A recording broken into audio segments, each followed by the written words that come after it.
Oh, happy Easter, everybody. I feel a lot better. I stayed up till like 3:30. I was just reading, watching movies, and I just kept drinking. But I'd eaten, so I was full. I just got bloated. So, so my friend Steven requested. I posted Blind Justice on Instagram, and he's like, "Man, you gotta review it." So I was like, "Sure, why not?" Actually, I'm gonna review it for the zine in a future issue. But he asked, so why not? So, Blind Justice. Justice isn't only blind, it's deadly. And this is from 1994. It's an HBO original. And I remember when it came out, but I had no interest in westerns at the time. Jesus, I don't even know what. I guess just horror movies by like 94. I had already seen like Evil Dead and Street Trash and Bad Taste, so and Brain Damage. So I think that's what I was, just gore and monsters. Just pretty much just stayed the same. But I don't know even why. What I was on IMDb looking for something, and I think I looked it up. Yeah, I don't know. So I know I ordered it because I ordered from Amazon, and it was the VHS is like 250, and nobody's like everyone's selling VHS for outrageous prices now, and I was like, I can't believe. I thought it was gonna be like $30, but 250. So man, I'm gonna get it now. But it is also on DVD, and that the DVD is cheap. So it just starts out like Armand Desante. He's walking. Is he walk? Yeah, he's walking. He has a baby, and he gets stopped by these uh, four outlaws, and like he goes up. The one is like in front of him, and he gives him the baby, and he shoots the other three dead, and he takes the guy's like little mini cigar, takes the baby back, and like the guy runs off in fear. And that's your introduction to Kanan, uh, the blind gunslinger.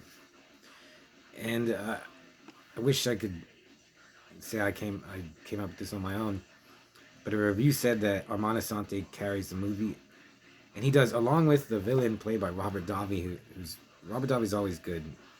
I've never seen him in a movie that I didn't like him as, even if the movie wasn't so great. He's always good. So he's the bad guy, Alacran.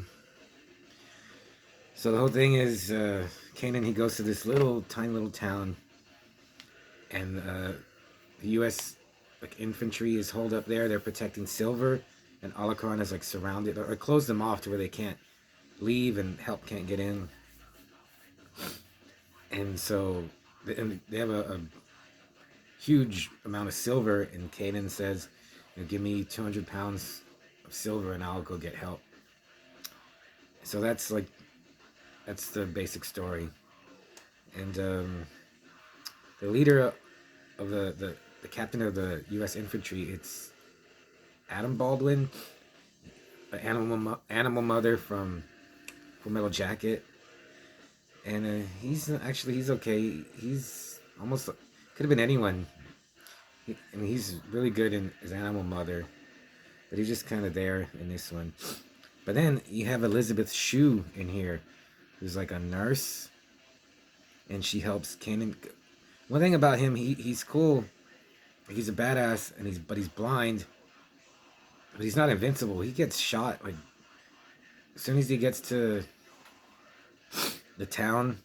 Like these three of the outlaws that are surrounding him come, and they throw a body of like a soldier they had caught. I think he was still alive. And then Kanan confronts him, but he gets shot by like a sniper in a bell tower.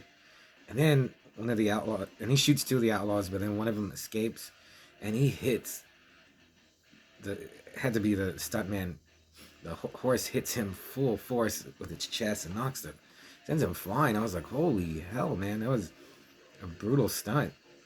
So and then he passes out, and he keeps getting messed up. But then I was like, he's blind. Like, yeah, he's not Daredevil level. He relies on his hearing mostly. It never really say he relies on his sense of smell, but he does once. But yeah, I keep forgetting that he's a blind dude and he's not can't see. He's not a total badass. It seems like he's becoming one though. So he agrees to go get help, and then this is another crazy part. It was kind of dumb, but it was cool. Like he leaves town, kind of like when Mad Max left to go get the tanker, but somehow they box Kanan in like this circle of brush and they set it on fire, and then they cover the one exit with like a burning wagon, and the fire is high, it's huge and really intense, and he runs the stuntman runs the horse straight through the brush on fire. It doesn't jump over it. Horse goes right through it. And I was like, man, they just burned up the horse and the rider. Not too bad though. It looked like there was a little flame stuck on him, but dude, they went right through that fire. So that was cool. And then he goes to get help, but there's a cavalry, like a small division. And one of the soldiers is Jack Black. 1994. He looks like a teenager. He's even dubbed a little bit, but he does have a few lines. Super tiny role, but he's still like high in the credits though. So I wonder what was up. Like, it just seemed like people liked him and they wanted to make him popular. Because I mean, they show him in this little scene. They do kind of focus on him. I don't know why. So yeah, and Kanan, he's really good. Or Armand Assante, he's really good at delivering his lines. I was like, who is he reminding me of? And I was like, it kind of reminds me of Rutger Hauer. And then Rutger Hauer played like a blind swordsman in Blind Fury. So I was like, man, they should. Well, Kanan is in Cowboy Days, and I can't remember Rutger Hauer's character's name from Blind Fury, but he was like modern times. But they do have a few similarities. Kanan seems just more like jaded and he's a little like a bastard sometimes. He's real sarcastic, but he's good at like Armand Assante. He looks cool, and yeah, the way and his eyes look crazy. They're all white, glazed over, but they do show he can see. Like it's just really blurry. He's not like in the dark blind. And there's parts where like they show his face and he's like having nightmares and he's like moaning, and I was like, oh, it's kind of creepy.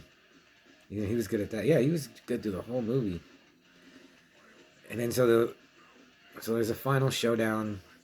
I don't want to give everything away, but they blow up a building, and again, they blow the living hell out of this building. And Kanan is right there when it goes off, and he flies through the front door of the building. Like, looks like they shot him out of a cannon through the door. Lands, hits the ground, and then the explosion is so big. I was like, man, he would have gotten swallowed up in the flames, but you know, it doesn't matter. So this is where he has his showdown with Alacran, and I knew it's not going to be like a good fight or like a gun battle. He's just going to shoot him, but he like in the blast loses his hearing, and I was like, holy shit, he's blind and deaf now. And I was like, he can't be deaf. I mean, if he's blind and deaf and he's a gunslinger, I mean, he can't sling his gun. So, you know, he takes out the bad guy, and then he does get his hearing back. Like, he's not deaf. And he gets the baby, and he leaves like so many other westerns in the past. He just leaves and goes off on his next adventure.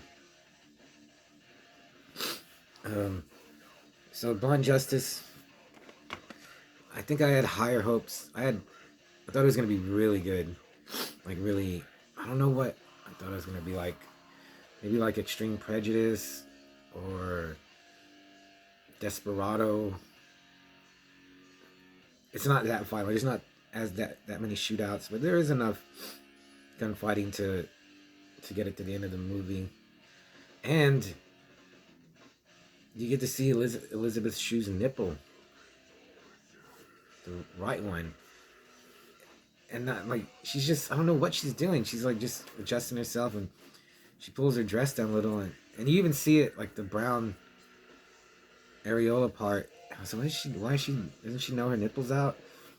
And then she fixes it, and it totally exposes for like half a second. I was like, wow. I don't think she's ever shown her teats before, but you get to see one nipple. But if you're a VHS fiend, you should get it, because it's still, the VHS are still cheap, and it seems like it's a forgotten movie. I also got it because so many movies that I've never even heard of are coming out. You know, Blu-ray, double disc, special edition. I can't even think of the where they clean them up, and like it's this movie you never heard of, and then like you're supposed to love it, and I fall for that too. So I know there's other good movies that no one's ever heard of, and Blind Justice, you can still get it for a decent price, where it's not like you're like paying 20, 30, 40, $50 for a gosh darn VHS. I need to watch it again though, and because I always go back to The Crow. The first time I saw The Crow, I didn't like it. Now I love The Crow, but this one, maybe repeated viewings, and there's just something special about it. It's from 1994. It's an HBO movie. You know, it didn't come out the theaters, so there's just something a little special about Blind Justice. So I'll give it a solid 3 out of 5. Yeah, maybe I'll start liking it more with repeated viewings, but I didn't feel let down or like man, that sucked. But kind of middle of the road, just leaning towards good a little more than average. I could give it a 3.5, but God, it's not there. I have to watch it again. And then Blind Justice.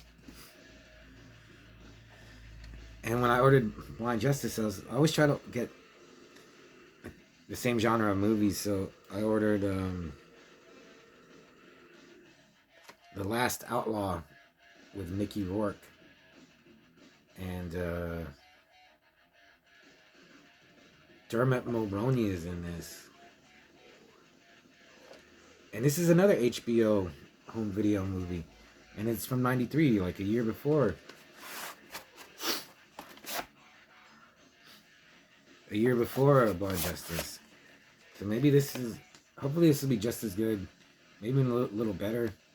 All I really want is more just shooting. So we'll see how this is. If anyone wants me to review this, I'll review it. But I'm going to post this. But yeah, and Blind Justice, it's on YouTube, but it's like dubbed in Spanish, so you can't even watch it on YouTube. I don't know if it's anywhere streaming, so that's just another cool thing about it. So have a nice Easter Sunday, and I'll see you soon.